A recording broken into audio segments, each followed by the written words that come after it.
How'd you feel about the depiction of Oh, I don't. Mr. Okay, so that's a later season. I went up to season what 3, like when they started going into like different. They did something weird, and I was like, yeah, I'm out. uh, he looks interesting. yeah. 2015 Arrow. It's an interesting look. I prefer the Superman. Bree, hold up, what's his face? Look at Bree's face. What Bree in an English accent? Can you tell us how you feel about what you're seeing here right now? If I'm being completely honest, I'm not a fan. Not at all.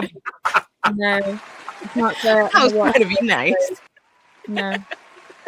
Okay, we have officially launched Bree Spice. Everybody, we will now refer to her as Pink Spice. Okay, hallelujah. All right, and yeah, that's what we're gonna make you a whole baseball card, and it's gonna have all of your everything like that. That's real cool. Yeah, I didn't like. I don't want to say I didn't like it, but I feel like this upcoming version of Mr. Terrific is probably going to do fans a lot better, especially because we get the arc of redemption, right? Like we all recall when old boy was an X-Man, right, and he didn't get his just due, and he just kind of evaporated. You know what I'm saying? Like they just disappearing, brothers. And so now he's angry about that because that made 0 sense with his power set. Okay, explain. Give it. Talk to him. There's no way that character should have died in the way that he did in that movie if he had any of his powers from any of the comics. That was the dumbest thing ever. I hate it so much. Make it go away. I mean, the fact that he was gone so quickly. And we was kind of excited when we saw Black X-Men. We're like, oh, wow, okay. And I mean, because the hues ain't always been on point. So here's one where they got the hue right.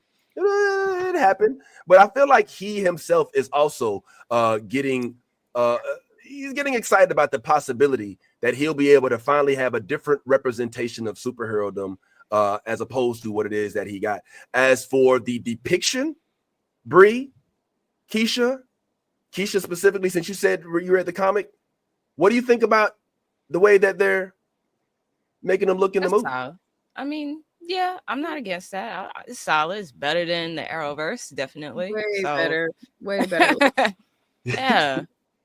Yeah, Keisha's more open in her comic reading. I'm more women of color in comics. I was like, yeah, you tell me what you think about that, and I might buy it if you liked it, but I'm not getting it. Okay. For the average fan, and then we'll move on real quick. And ladies, check out the private chat when you can. For the average fan, can you just give us an idea of what to expect from Mr. Terrific for the fan who doesn't even know what his powers set are or what his background is? For those who haven't read anything, just if you could just clue them in. And then we'll see where we go. I mean, isn't he? From what I read off of that first issue, like he's like a black Batman, he has a lot of money. I mean, he has a lot of money. He's using it to better his community. I wouldn't say I prefer him more than Batman because Batman kind of comes off a particular way for me. He comes off spoiled in a way, or just not understanding the real big picture. But yeah, I would say he has a ton of money. He's not like super... He also has above normal intellect. That's the only thing that I know about. Very intelligent. Yeah, when you're talking about like smartest people in like comic universes, his name is pretty high up there. Yeah. But that's all I know about. I don't read Mr. Terrific books. And his morals are fairly solid. Like, he's not gonna like off some. I haven't seen him do that. Does his money come from a trust fund? Is he in the books just a legacy rich man? Does he have a startup? Is he Madam CJ Walker in the I think it's a startup. Madam CJ Walker is right. I think it's a startup, and just the type of products he sold, like the type of inventions that he sold. Because in that issue 1, he is working with another character on creating some new tech that helps with his friend being able to be like a better, more available, what is it called? Gym, in the gym, private, somebody working out. I don't know why. Maybe I haven't been to the gym too often. What? But yeah, he's creating all these different like inventions and stuff. So yeah, just very smart with a lot of money, and he's using it for good. Are Black people sleeping on Mr. Terrific? Yes. That's it. Yeah. Do you think? And this issue is being written by a Black person, because that's another gripe of mine, where you have Black characters written by everybody else in the world. You know, you want to have that story, especially that story that is impacting the Black community. You want it written by somebody with that lived experience. So I would definitely say read Terrific #1, Mr. Terrific. Read that run, definitely. And watch this movie. I'm interested in seeing how he's portrayed here. Yeah, well, you know, the books definitely want to read those. But by all means, Mr. Terrific as a Black superhero, I'm really hoping that he gets the time on screen that garners more interest in not just his character, but his comics, so that can sell. And who knows, maybe spinoffs can result in that. And we'll just have to see where that goes. I mean, because I ain't gonna lie to y'all, ladies, I ain't a Superman fan. Oh, same. Neither. Yeah, I mean, why do y'all, Bree? Why you don't like? I mean, what's your qualm? And same for you. I'm curious as to your feelings on Superman. But Bree first. Well, I've already said this several times. My comic reading and collecting is centered on women of color in comics. So I wasn't going to pick up a Batman or a Superman or Mr. Terrific for that matter, unless I'm like getting a strong recommendation, or if there's some creators on it who I really like. Like the only Superman books that I have in my collection were because Jamal Campbell did the art for one of the more recent Superman runs. And we rock with Jamal Campbell, period. He's one of my favorite comic book artists. But yeah, outside of that, like we have these jokes all the time about how we can't stand that there's like at any given time there's like 6 to 7 different Superman runs happening at the same time, or Batman runs happening at the same time. They get like a whole ass Christmas special run. It's just ridiculous. Like it's the same stories, like what you were saying earlier about like our black fans sleeping on Mr. Terrific. I feel like a lot of Black fans are sleeping on a lot of Black characters. Everybody's like, oh, Black Panther, Black Panther, Black Panther, but it's like there's a lot of Black hero characters that you could really get behind and show some love and support. Like the fact that who was that mentioning Miles earlier, Miles Morales, he's like, his character is speaking volumes to the potential for a character to evolve, become their own separate identity from their origins, and then become a whole movement just because they're doing it their own way. So y'all can miss me with any Superman or Batman story ever until they start introducing other more interesting characters. Like you mentioned Penguin earlier. Mm-hmm. Penguin ate. It really did. And we had like a whole conversation about like how it ended. It like kind of gave you the idea that maybe we were going to get more spin-off type of shows or properties around those characters. And it's like, ooh, it's tough because I can't stand Robert Pattinson as Batman. He was a trash Batman. But I loved Zoe Kravitz as Selena Kyle. So it's like you had what's her face in Penguin talking about, they mentioned Selena, so it's like, ooh, I would want it to be the Zoe Kravitz Selena Kyle, but not if it meant we had to see more Robert Pattinson Batman. So yeah, if you're asking me about Superman or Batman, I'm good off all of that. You don't like Pattinson? You're not Team Edward? You don't like Team Edward? No. Oh, okay. No, you know, I love Twilight, but that was the end of it, actually. Yo, Keisha, were you about to say something? You got your hand up? No, actually, wholehearted. I love the British accent. I'm going to beg you to do that from like here on out. Bree Spice. Just know that name sticks. I will be asking more of this. Thank you.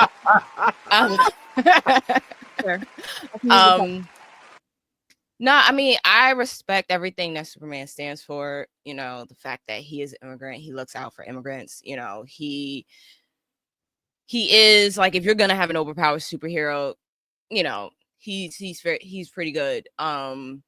I just, like Bree said, I wish we did not have 1,000,001 versions of, you know, all of these superheroes. Like the fact that we have a bunch of Harley Quinn runs and then they still put out the farting one that, you know, like what the like I was about the way that Keisha despises that so much. It's like of all the money, all the energy you can put into something, you put one of fucking farting, like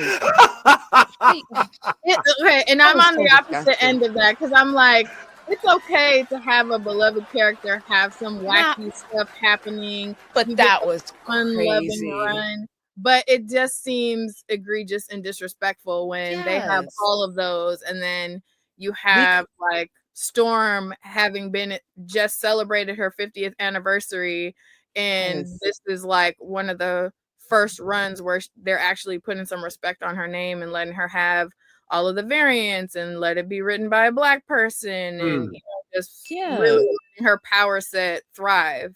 We could have gotten more Vixen. We could have gotten somebody else. And they played the hell out of Naomi. They played the hell out of Batgirl. Exactly. They didn't even flesh out Naomi. Like, she's super overpowered, but like I wish we got more to like really figure out who she is and where her limits are. Like they didn't give us enough of all of these other ones, and they are just sticking to their tried and true, not willing to experiment, even though they have the money and the resources to do it.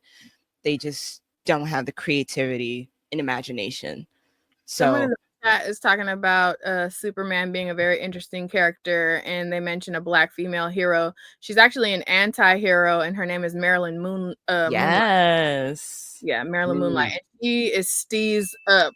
Okay. Yes. She has that shit on. Like, she is a strong contender for one of my first cosplays when we start doing cons next year, because she's a whole slay. And if you notice, when she's introduced, that was one of the runs that Jamal Campbell was working on. So we did buy it, and I copped every variant of her introductory issues. So yeah, there are, but that you just made my point. Like, we got a bazillion Superman stories. Thank you for the love on the accent. We have a bazillion Superman stories, and then you introduce this hella interesting ass anti-hero in Marilyn Moonlight. She shows up in like 3 issues, and then she just goes by the wayside. I would read the hell out of a whole ass Marilyn Moonlight book, but when are we gonna see it? Probably never. Well, I mean, I hope we get to see Marilyn Moonlight, but as you know, you got to be done right, Bree? 100%. Yeah. So they better now, Ant. I was curious about your feelings about Superman. Right now, we are 2 for 2 with not necessarily feeling Superman like that. I got my personal opinion, but I want to go last. People's eyebrow he just did. Yo, hold on. Let me get the thumbnail. No, hold on. Let me get the thumbnail shot. Like, yo, you see the thumbnail? That's a new GIF. Come on, Ed. Oh, you muted, bro. You muted. Ooh. Right, my fault. Yeah, Superman. I used to care about Superman when I was a kid. When I was little and I was naive enough to hope that Superman was a real thing or person running around, and then somebody burst my bubble along with Santa Claus, and I no longer had money under my pillow when my tooth came. All that stuff ended. I started to care about Superman less and less. I mean, like, Superman was great for a while, but the problem is, and I think a lot of people will agree, is that we haven't had a Superman story that's really resonated with anybody for decades. If I go around the room and I say, hey, have you heard of the death of Superman? 10 out of 10 times in most scenarios, people will say, yeah, I've heard of it. Right.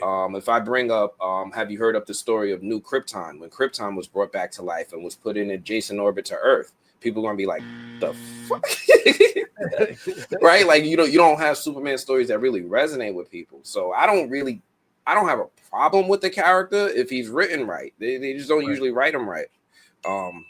We'll see what happens in the new movie. Okay. All right. Well, it seems like we all have a little bit of reservation. What about Val Zod? Are y'all familiar with Val Zod? Do y'all like the concept of you're not feeling Val Zod? Val Zod, evidently a cousin of Superman, right? No, wrong. He's a adopted son of General Zod. Adopted of Zod. Oh, I'm sorry. You know what? I mixed up his Supergirl and Superman. I don't know how the hell I did that. My bad. Yeah. But Val Zod is a black dude. He's a black guy from Krypton. All right. As obviously with the name Zod. And at one point in time, there was potential. There was talks about Michael B. Jordan taking over this role or whatnot. Michael B. Jordan. Yeah, that's big. So I don't remember, like, there was this whole push for Michael B. Jordan to be like Black Superman at one point in time, and people was like, all right, and there's actually a black. I mean, he's not Superman, but there's a black Kryptonian that they could make him as. But if I could just real quick, my spiel with regard to Superman is a tiny bit different. For me, it's the relatability factor. All right. It's 100% the relatability factor as it pertains to me. I just don't know how I can relate to a dude who gets sent to another planet and then all of a sudden is the king of the planet. They're looking at him like a god. And all he's done is showed up and exert his powers and push his will all over the place. Oh, he's so humble. He's a reporter. Oh, he's got an S curl. No, bro, you got privilege. You can do whatever you want, whenever you want. And it's a little like you got to do like Black Panther. We got to keep himself hidden. You know what I'm saying? Who's hidden from the whole world. Most powerful dude, most rich, and he's in a whole hidden country. We got to do like Miles Morales, who still stays in the projects. Hallelujah. Like, he's still in school. He got all these people who are trying to make it, and here you go, just pop out of the sky and you run shit. No. I'm sorry. I got issues with that because I can't relate to it. That's never happened to me. I've been more of let's take Peter Parker. Peter Parker stayed with his aunt because he ain't got his parents. Does he stay in the Hamptons? Fuck no. He's in Queens where they still catch the dollar band for $3.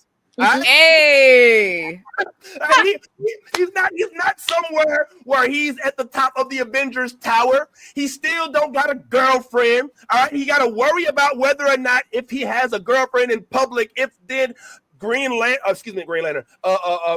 Goblin is going to find him and his auntie. And now we got Happy trying to beef up on it. Oh, and we ain't gonna talk about what happened in the last one because auntie ain't even around no more. But these are relatable things. I cannot relate to a dude who landed on a farm and all of a sudden he can burn me with his eyes from millions of miles away. I can't relate to a dude who can overhear all of my conversations. Like, how you gonna mess around on Superman? He can hear you. He can hear you wherever you are. Like, too much power does not necessarily, for me, equal a good superhero. I think just having kryptonite as a way to kill him is not enough. In fact, I think that having kryptonite has not been exposed enough. How come ain't nobody putting no kryptonite in his grits?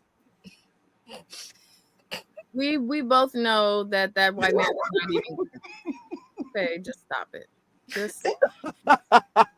I'm sorry.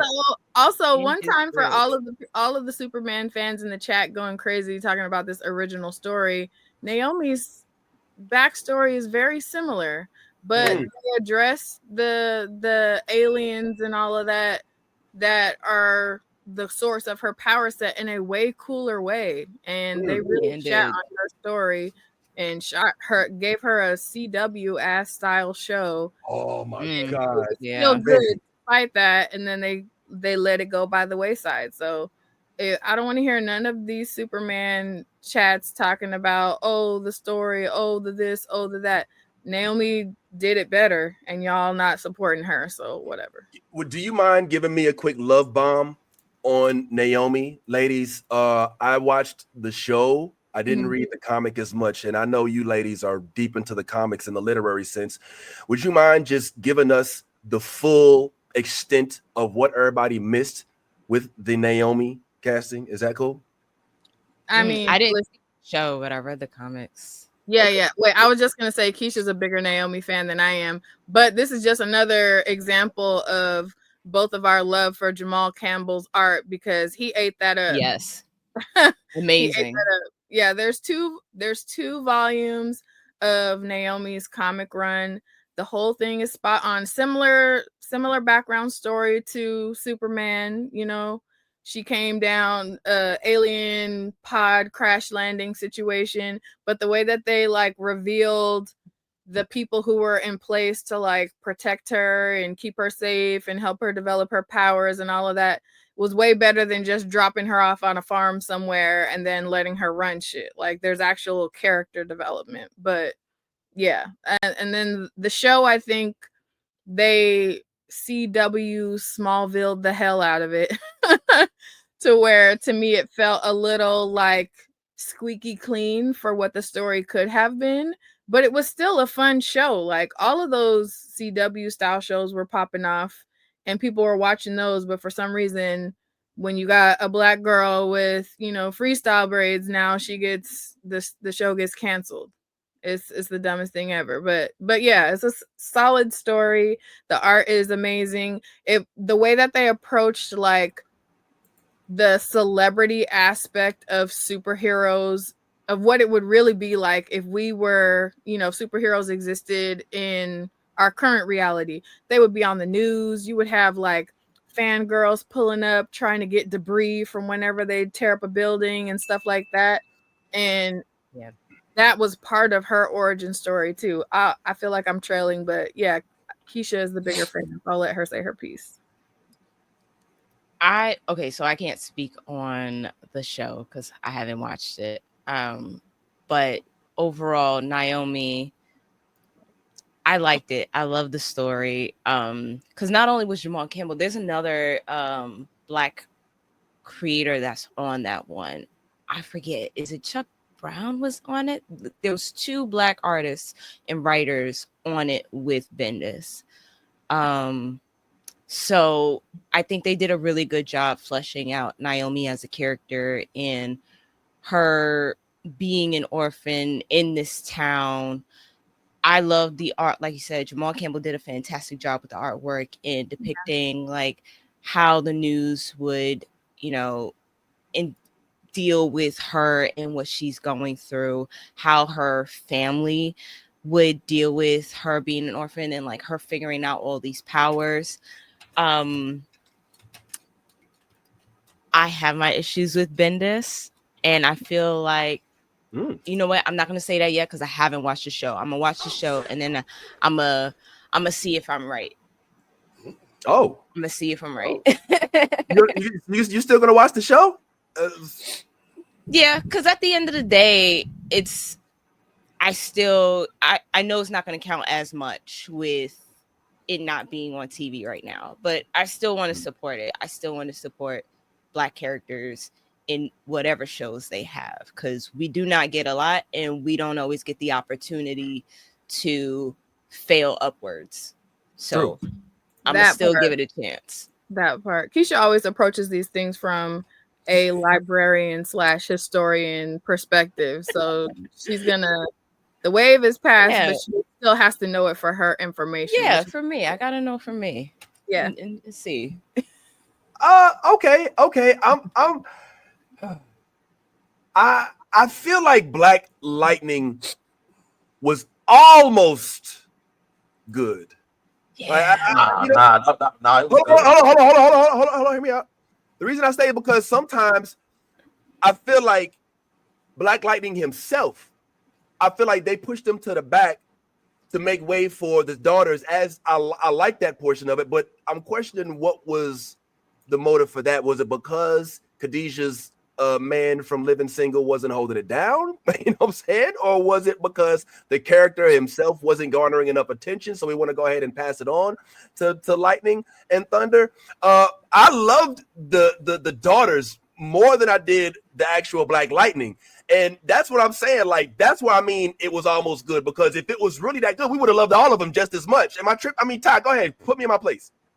Nah, it was good, and what made it good was the fact that the supporting cast was so good. Sometimes when you have that many really good actors and actresses, and the story is a good written story, and sorry for my stuff, I'm still got shaky internet over here, but like everybody on that, if you think about it, from Tobias, who was played by what's his name? I thought you was gonna remember it. Vince, the rapper, Crondon, played by Crondon. You know, we didn't know that, you know, a villain could have class at that level until Crondon stepped on the screen. The daughters were phenomenal, which especially Nafisa, that she was one of my favorites. And I think what happened is, as the show progressed and fans got in the comment sections and started to be like, yo, we love Nafisa, we love then I think the story kind of veered in that direction. But remember, this is like 3 seasons in at that point, like, you know what I'm saying, before that happened.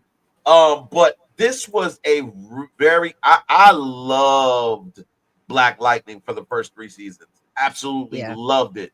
It started to veer in some directions and started to get a little bit crazy, but overall, my man who played Black Lightning was the right guy. He was the right guy. They made that he was the right guy to choose. The wife, everybody. I just can't think about everybody on there was great. Like everybody, like his partner, like everybody. That show, like, it did not. If it was on any other network, like if it was on Apple TV or Netflix or any other streaming platform, Black Lightning would have been a hit. Okay. CW had a CW by the time Black Lightning came out. It already had this texture and this brand. Ooh, and everybody was everybody was like it got to the point where you was like, it's on CW. They was like, exactly. Yep. Because like, it was shocking. Yeah. It was shocking seeing that villain, like, to go back on like how much it was shocking seeing that type of villain and the egregious things he was saying to Black wildly out of pocket. Wildly out of pocket. Like, yo, they let you say that shit on CW? Like, they was already pushing the buttons. They was pushing it already. Yeah. I like the idea of Freeland, you know. I like that city. I think that one of the underrated characters on that show was Lala. Yes. I think that he held it down so hard, and I just loved that he was like I feel like if like Lala, if I see them in real life, like I might cross the street. You know what I'm saying? Like Lala was like a real life thug. You know what I'm saying? And I'm with it. But yeah, man, the superhero shows on CW, they get put into that category, right? Flash was one of the few that like sustained over a while. Arrow did it, even though they didn't have superpowers. But then when they got the Black Lightning, it's already like, okay, and then we had got Legend of the Superheroes. And what was it? The Legends of Tomorrow. Legends of Tomorrow.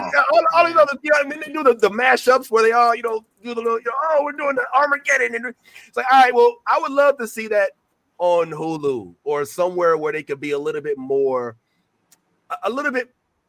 free with the actual writing, because the stories, I don't know, they were great, but man, do we want to see Black Lightning brought back on the big screen?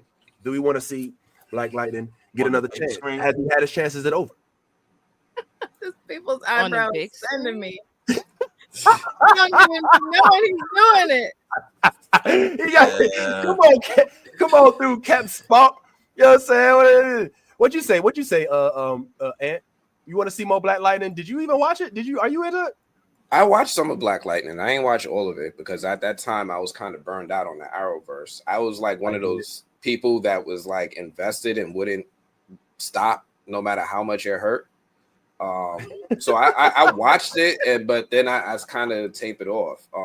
I wouldn't look. First off, bring all the black characters back. Absolutely, bring back Black Lightning. But what I'm dying for, and like I can't even tell you, when I was watching the show, I was low key hoping for. Please, for the love of God, please find a way to bring in Static. Bring in fucking Static, yo. Like this has got to pave the way to bring in Static. Like I've been holding out hope for Static for like 25 years of my life, and that was the closest we got.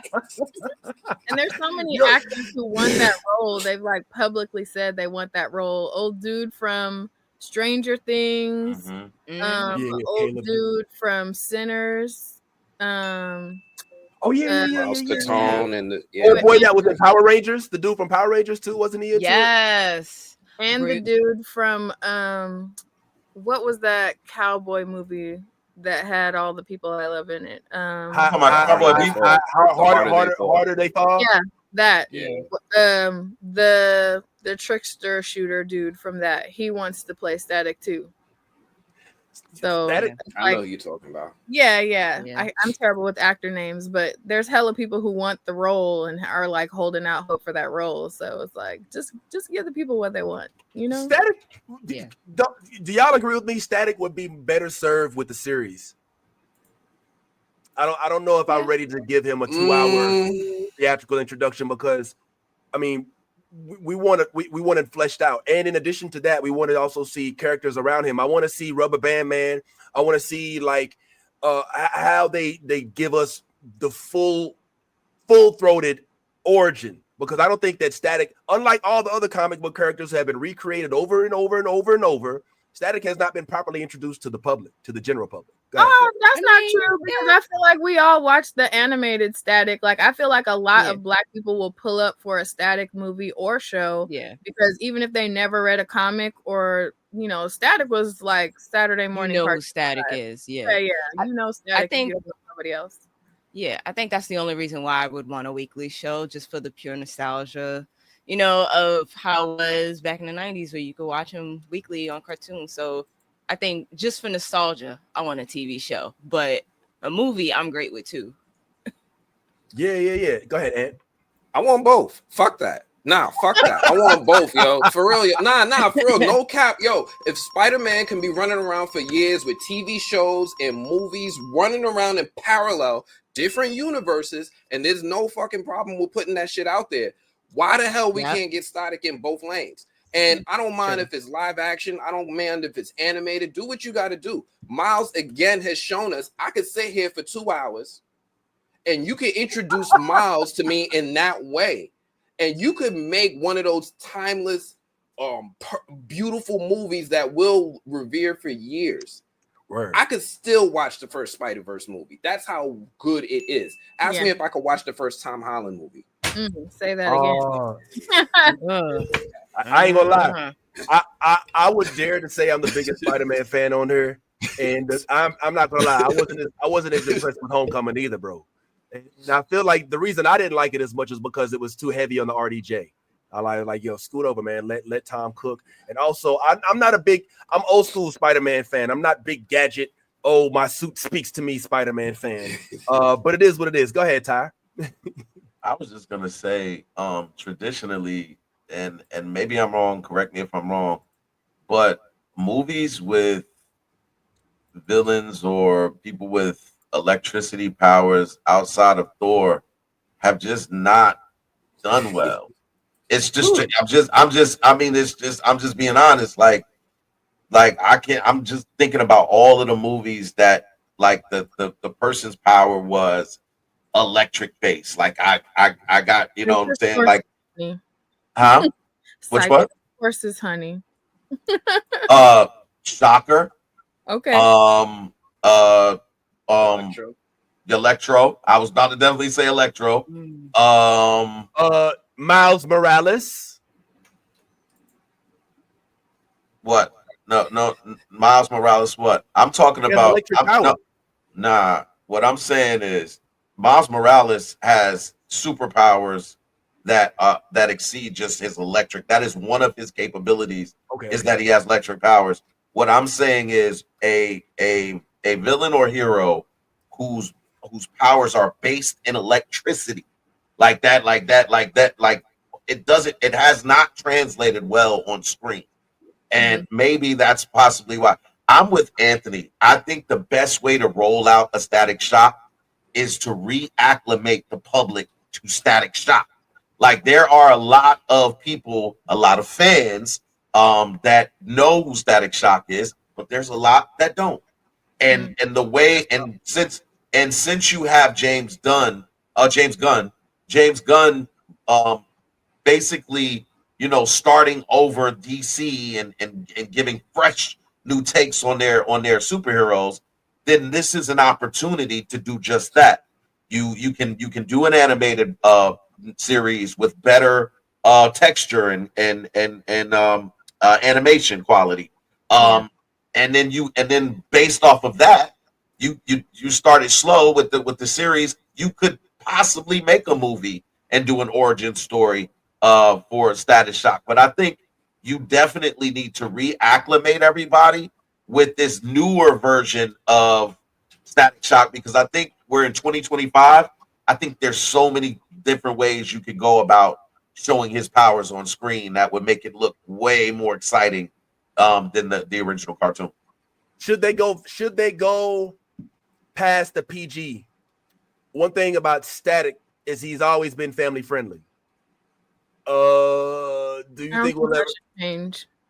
You don't think that's a change? We should go ahead and just keep it. I feel like in the comics, there's precedence for that, because like in the comics, you had like a couple of runs that were just like regular, and then we did have like a YA one. Who was that? Keisha Lamar Giles. Yeah. Lamar Giles, Up All Night. Yeah. So like, I think there's room for it to go either way, but to like key into that nostalgia that Keisha was mentioning, I think keep him the way that he's always been. You know what I'm saying? Yeah. Maybe how Ty was mentioning, like introducing it with a newer based animated series, letting people get comfortable with that, and then if they decide to go live action something, then let him have a little more grit or something. But I think keeping him the same is important. Yeah, because he's like the young hip black character. I want to see him hover on the board and all of that good stuff, and to make that live action, I think would definitely be a step in the right direction. And please, but if you're gonna say something, you must lead with your eyebrow. You got to lead with the eyebrow, bro. Which one?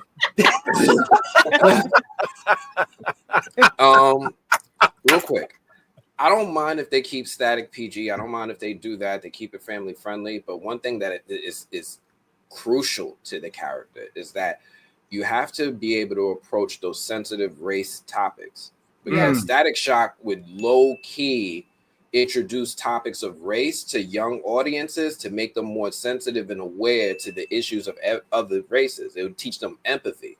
Yeah. Whenever they had those episodes, homeboy would go to his friend's house and his friend was like, "Oh, you brought that one over?" And he would be like, "Oh no, just wait outside." Like those moments, and explaining it to children and explaining it to young audiences is important. That was a fundamental part of the character. That's got to be maintained. I love that. Yeah. That's a good point. And I mean, hopefully this paves the way for maybe a Lunetta Lafayette as well to introduce live action from the Lower East Side. I'd love to see a Moon Girl come. No. Breathe. We love Lunella Down, and it's just like, that's our baby. Do it when you can do it right. Yes. Right. And Keisha kind of touched on this earlier about like different people writing a character and some doing the entirety of their experience justice and some just scratching surface. We can name names here. Oh, okay. Keisha can again. Yeah. Malcolm and Martin. Keisha, go ahead and name drop if you want. I try to keep it cute, but like, if you're writing a black character, you should write to their whole experience. And some authors and creators do that well, and some authors don't. Yeah. Names, please. Okay, so with Moon Girl, with Moon Girl, that first run, right, is great. I feel like it did a really good job introducing her and tying it into her original lore with Moon Boy and Devil Dinosaur. And so Montclair did a really good job with that. But where it fails in a lot of ways is showing the perspective of a Black girl from New York. Like, okay, yeah, she's really smart. She goes to this public school. We understand that, but like, there was nuance that run misses in many ways, and only in the Jordan Afueko run and the Stephanie Williams run do you really get to see Moon Girl fleshed out, at least on page, as a completely Black girl from New York and just having those experiences. Is one of the reasons why series did it well too, I think. Yes, the animated show did a phenomenal job, and the fact that it got canceled was absolutely insane. I think that's why it got canceled, because it was doing a lot of heavy lifting. It did. It got canceled because I know supposedly there was this one episode that they were supposed to have been in the second season, and it got pulled. And so, and then the decision for it to get canceled got done shortly after that. But like, yeah, Moon Girl, characters that are written by people with those lived experiences, I think are just infinitely better. So if we will have a Moon Girl live adaptation, I hope that it is someone who understands the experiences of Black girls in New York City. That's all I ask. Just make sure that we understand that and we get to see that versus, you know, what we got in that 10th anniversary episode issue. Yeah. Because I mean, New York. I mean, yo, for those who didn't watch Moon Girl, the animated series, if you call yourself a Blerd, I'm gonna need you to circle back. It is must watch TV. Lawrence Fishburne is one of the actors, and there's a whole star-studded cast of voice actors in that. But the subjects, the content, the actual subliminary messages. When I was watching it with my daughter, my youngest, I had to break down to her one of the first episodes, these subliminal messages in it. There is a white lady whose superpower is that she takes the electric power from the Lower East Side, right? I said, Kiki, do you see what they're doing? There's a white woman taking power from the hood. That's her power. Like, and this young Black girl and her dinosaur are fighting for it, along with her family at the skating rink and everybody else. That's, you know what I'm saying? That's good. Like the subliminality. There is an episode, for those who didn't watch, where Moon Girl has to fight her hair. Now, if you're a Black woman, well, I have none. Well, you know, listen, if you're a Black woman, hair is a subject that you cannot escape on a daily basis. And they made a whole episode out of it where she had to fight her hair to get it right. This is real shit. The subliminal shit. You gotta fight her hair and then embraced it at the end. Yes. Yes, thank you for bringing it back. Like, this is my point, is like, you watch it as if you're watching an animated series back in the day and, oh, you know, fight good versus evil. But when you watch it as an adult, you're like, oh, message, ding, ding, ding, ding, ding, ding, ding, ding, ding, ding, ding, ding. And that's riddled throughout and it's not no 6 episode, 9 episode. I think they're like 12, 15, maybe even 20. I think they even skipped one and did like a halfway and was like, where's Moon Girl? It's not coming on this week. Oh, okay, my bad. It's coming on again. So yes, please give it the love it needs. And here's what I love the most about it, guys. And then we'll go ahead and get into the homework. Ty, Bree, Clone Wars, One Piece. We're gonna talk about that now that we done already passed the first hour. But what I love about Luletta is she's literally, I think, in middle school, right? I think she's like in 6th or 7th grade. So she's got the potential to grow for so long. Like she's literally just being introduced. Smarter than Bruce Banner, smarter than Reed Richards. You know what I'm saying? And she's just now getting her foot in the door. I'm just geeked up because I already see like 20 years from now them throwing a little Easter egg. You know, you can already see it, right? You see them like putting a little Easter egg. Oh, somebody from the Lower East Side helped us develop this technology. Yeah. right. You see it coming. I don't even see 20 years is far off. I see that happening a lot sooner than later. Yeah. And the reason being is I'll just say it, Ryan Coogler. I think based on whatever Ironheart does, if Ironheart is a success, I could see Marvel going in renegotiating a deal with Ryan Coogler where he becomes the Kevin Feige of all things black. like they might just be like, yo, you just go look, you do whatever you want to do. We know you're gonna follow the comics and give the fans what they want. And I think that's that, bro, I'm excited for Ironheart at this point. And I really hope for the success of Ryan Coogler. But honestly, I don't feel like he can fail. Like it's just this dude is just giving me the type of energy that I need from a black director. And I just think that, if he goes in and has another successful run, then they're gonna be coming like, hey, we want to put you as the head of all things that encompass black people. I'll say this one last thing real quick, and then let's go ahead and get into you guys' homework. I think that Ryan Coogler has reached ambassador status. What do I mean by that? Yeah. Put your eyebrows away, and like, can you mute your eyebrows? It's like, what's this? What is it? Now, like, hold on. Here's what I mean. There comes a point where when you're the guy or the girl, the woman, the motherfucker, the HNIC, if you will, that you no longer are just the one creating these things. You're now charged with creating the culture to keep it going. So Ryan Coogler should be looking for the next Ryan Coogler. Am I tripping?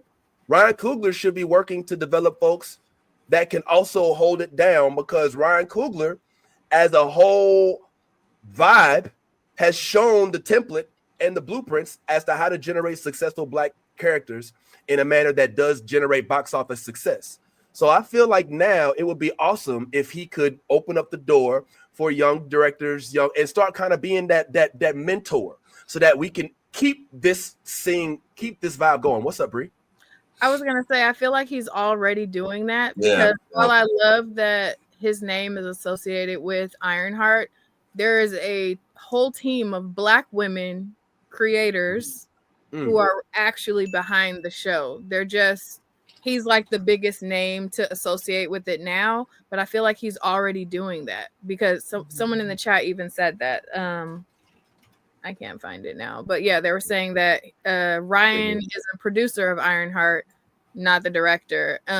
But yeah, there's like there's like 5 or 6 other black women who are like showrunners behind the show, and his name is on it. So I feel like he's kind of already in that role where he's pulling people up behind him based on their like skill set, instead of like what they've already done, because he can speak from experience and know and understand, like, just because you haven't done it yet doesn't mean that you don't have the chops to do it and do it well. Does that make sense? Absolutely. And Ryan, if you're watching, which I know you do, he's an avid watcher every week, and I know he sends the notes. I wasn't trying to say you ain't out there doing it. I'm just saying, like, you're at the bag stance right now where you're no longer like Tyler Perry. Oh, bad name right now. All right, let me not. my bad. All right, sorry. I forgot. All right, I take it back. Let me rewind. You're not.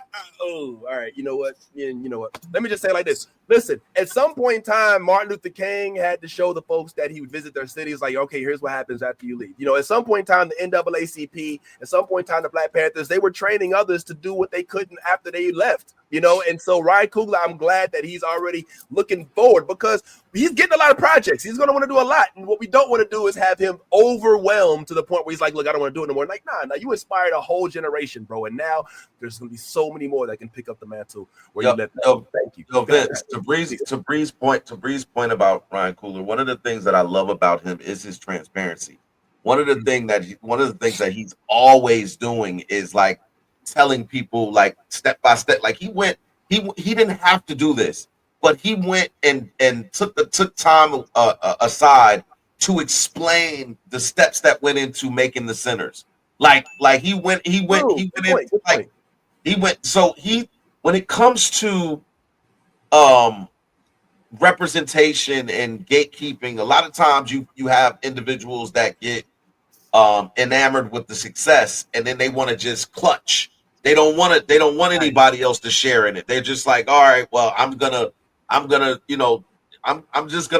ride this until the wheels fall off. And then, when I'm ready to give it up, then I'll, maybe I'll pull somebody up. You know what I'm saying? But Ryan hasn't been like that. Ryan has been transparent from day one. I think he's always talking about us and bigging up us as a culture, which is one of the reasons why I think he garners so much support from us. It's not like he's Joe Biden over here like, yo, you should vote. If you don't vote for me, you're not black.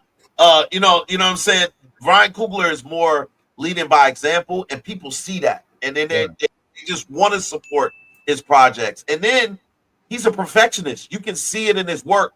This dude is putting quality productions out there. Whether he's directing, executive producing, whatever he's associated with, he's making sure that all of the T's are crossed and all of the I's are dotted. So, yeah, man.